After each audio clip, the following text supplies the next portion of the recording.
So DataLoader, so it's a basically on-premise tool. You have to install on the system. You have to install on the system, and this DataLoader is provided by the Salesforce. If you just type setup and search for a DataLoader, you will be able to find DataLoader. Right, so it's an on-premise tool. So DataLoader supports the perform both import and export. Import export is nothing but DataLoader. You are importing the data from local system to the Salesforce, and from the Salesforce to exporting to the local system.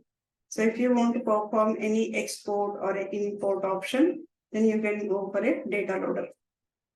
So DataLoader basically supports for all the objects, whether it is a custom object or a standard objects, every object it supports. And DataLoader allows to process maximum of 5 million records at a time. And DataLoader accept only CSV file, .csv file. It accepts only .csv file. Whatever the file you are saving it, or if you want to upload it into the DataLoader, it accepts only the .csv file. So you need to store it in the .csv. So similar to this, like you have an Excel sheet, but the extension will be, it's a Microsoft Excel comma separated value. So it should be CSV file format. So you have to store it as a .csv file. .csv file. Now here, so you need to store as a .csv file. So .csv file. So it will accept only the .csv file. If you want to import, export, or whatever you want it to do, it will accept only .csv file. After performing the operation on the record, it will generate the two output fields. It generates two output fields. So that means two output files it will generate. One is a success file, that is also CSV file.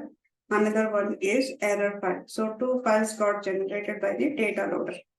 One is a success file, another one is error file. So success file contains all the successfully processed the record information. Error file contains the failed record information along with failure reasons, why it is failed. So all those information will be available in the error file. Take a notes of it.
Learn taken the notes. So next, like a DataLoader requires the installation. You need to install the DataLoader. So DataLoader tool is available in the in DataLoader for Windows and DataLoader for Mac. So before installing the DataLoader tool, you need to, in your local system, the prerequisite is you need to install the Java Runtime Environment, JRE version, whatever the latest version is there, you can install it. So this is the URL that I'm providing in the PPT. So you just need to install it. So what you need to do is open this link and scroll down. Like if I open this link,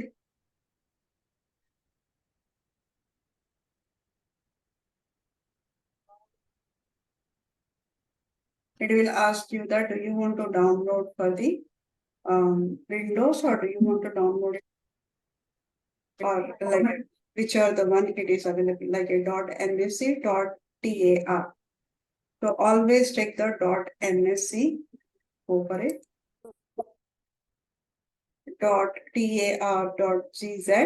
Just go for a .msc. Just click on a download. So once it is downloaded, in the downloaded, you will be able to see one file is called Julu JDK. You will be able to see Julu JDK. So just run that.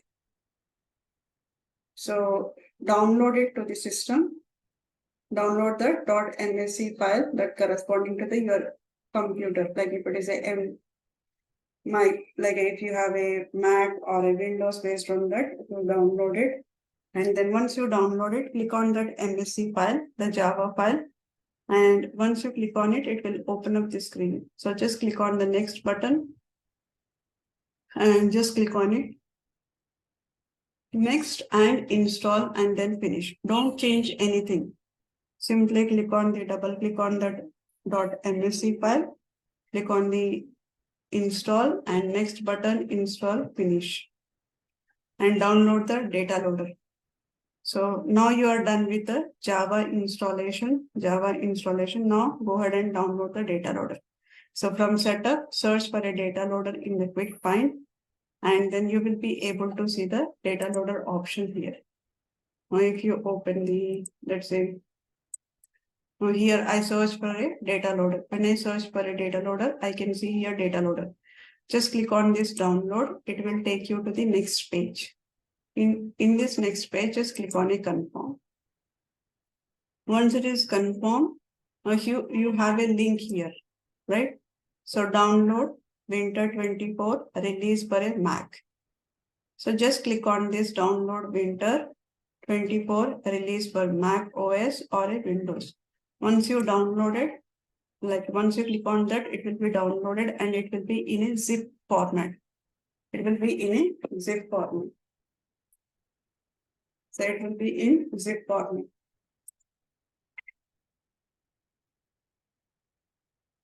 I click on the zip file and extract all. Just select extract all so that it will be converted everything into the folder.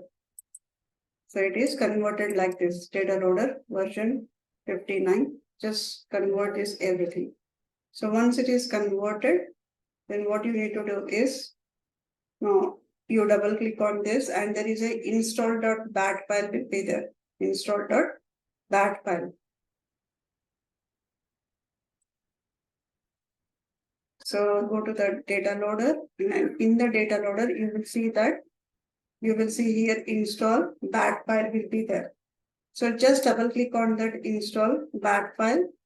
Once you install it, if it is asking anything, this kind of a restriction, just say here to run it anyway. Click on this more option, then you will see this button run anyway. Just click on that run anyway, and then it will install your DataLoader. So it will be installed in the command prompt. So in the command prompt, it is going to ask, would you like to start creating the start menu shortcut? Just say yes. Would you like to create a desktop icon? Say yes. So it will be in this format. Right? It will ask you, like whenever installing it, it is asking that, do you want to install the DataLoader in the current folder? Now, if you want to download it in the current folder, just say yes. Or else if you want to store it in any specific one, you can say yes. Store it in a different place. Store it in different place. Now the next one is, do you want to create a desktop shortcut? Just say yes. And it will install all this DataLoader related information. And then finally, it will ask you that. Finally, it will ask one option.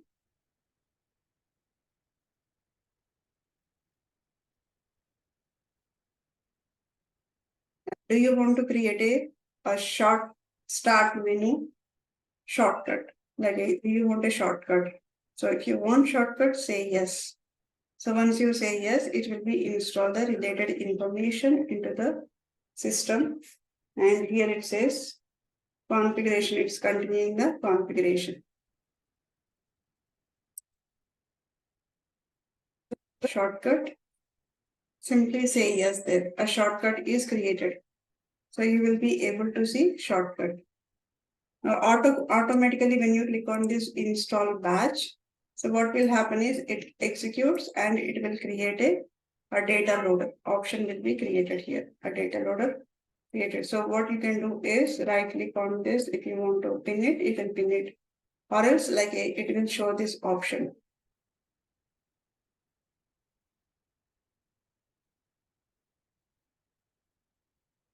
So that this screen will be displayed.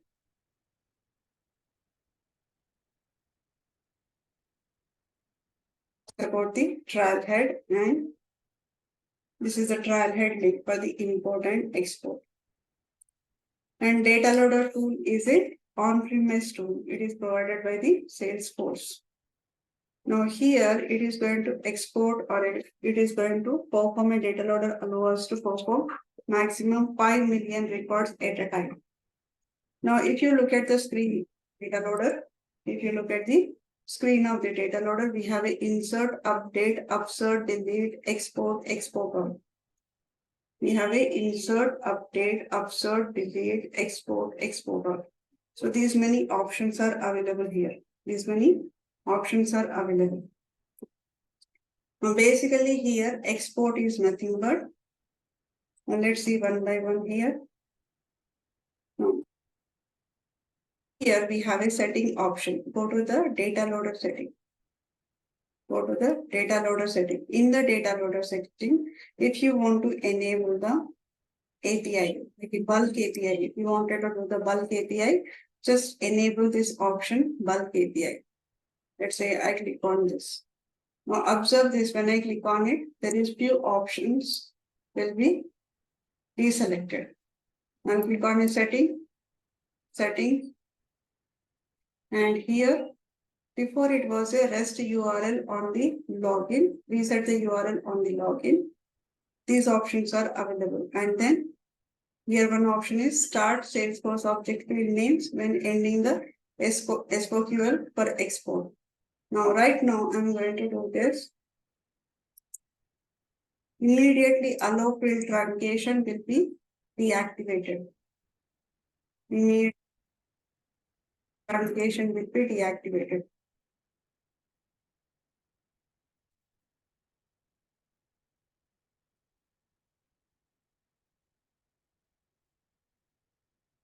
That will be deactivated. Now, similarly, if you want to apply it for the SOAP API or anything, you can apply it. Now, second thing is null. Insert is null. So there is an option which is available. Insert is null. Now, do you want to insert is null field? Do you want to insert what are the null values are there? Do you want to allow it or not? Now, allow the field truncation. You cannot enable these two options if you are enabling the bulk API. If bulk API is not there, then you have these values, you can enable it. You can enable insert null values if you uncheck. That means if you uncheck this option.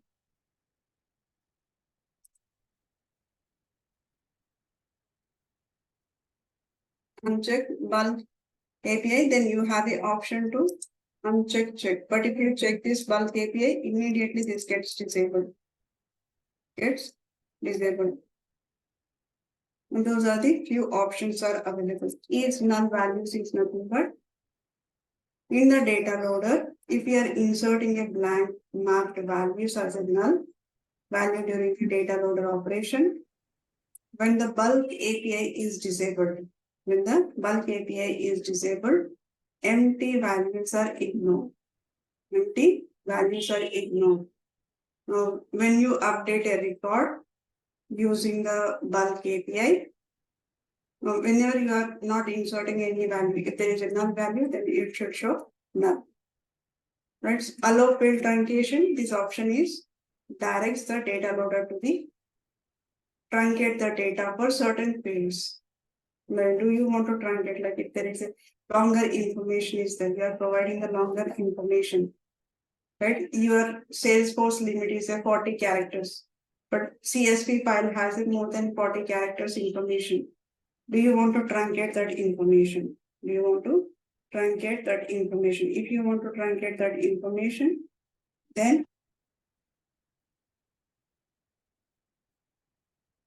next thing you have it, enable serial mode bulk API. Do you want to enable the serial mode bulk API? These all are for the APIs. Now here export. Now export is nothing but by using the export function operation, we can fetch the required record from the Salesforce object. We can fetch required information from the Salesforce object.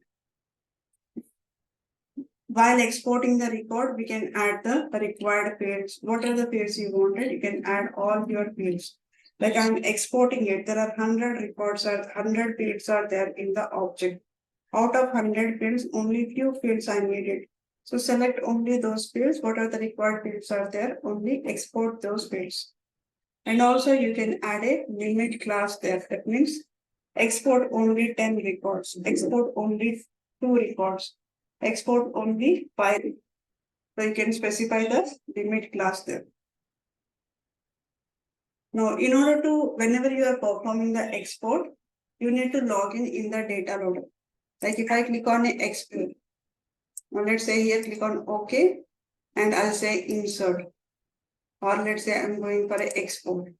When I click on export, the first thing it is going to ask you that login. From which organization, from which org are you exporting it? You might be working on multiple projects. You might be having a multiple org, but from which org do you want to export the data? First, you need to connect that information. Either you can go with the OAuth or you can go with the password authentication. Password authentication. Now, when you say login as a OAuth, if you click on a login, now you need some kind of a password authentication. OAuth authentication, right? Or password authentication.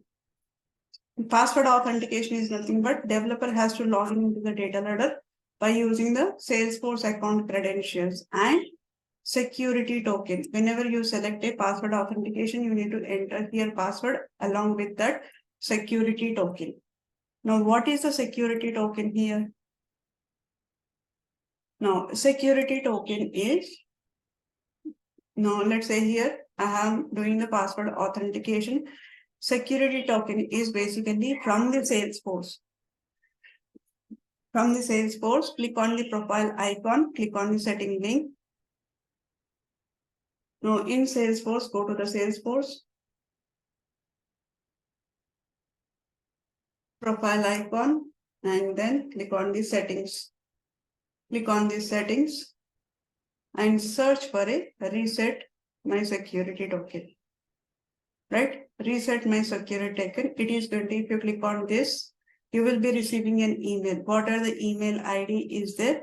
So on that email ID, you will receive some security token. So click on the reset my security token. Now you will receive a security token there. It will generate one security token. So you will receive an email that contains a security token. So copy that security token from the email. And what you need to do is in the DataLoader, when you select here password, you need to enter password plus security authentication. Both together you need to use it. So account email address receives an email with a security token.